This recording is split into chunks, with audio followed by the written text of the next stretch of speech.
Komentar dneva, eden od ustanoviteljev Vesti, Jonas Žnidaršič. Hvala lepa, Ajda. Pred dnevi smo na Vesti objavili prispevek z naslovom Ne spuščaj volana, ki je upravičeno razburil obiskovalce naše spletne strani.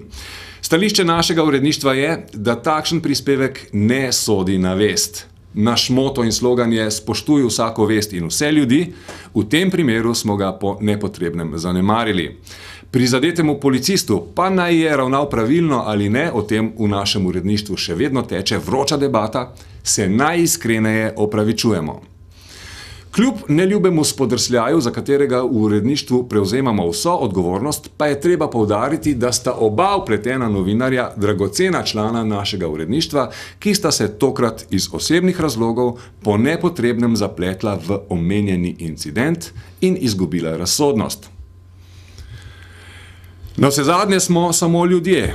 Vsi smo se že kdaj znašli v podobni situaciji in reagirali narobe. Tudi zato v vsakem resnem mediju nad novinarji bdijo uredniki. Tokrat je naš sistem urednikovanja zatajil.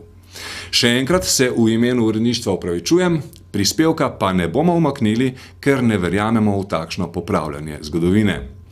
Grenko pilulo bomo raje pogoltnili in računali na razumevanje obiskovalcev naše spletne strani. Smo ven padla? Se mi je snel, veš. Jaz se tudi pridržujem opravičilu, se opravičujem, gospod policist, ravnala sem neprimerno. Pljunte me! Ne glej me tako, ko moram biti strog. Sej smo že na Šeško, pa sej zmenen, midva sva kul. Sorry vsem.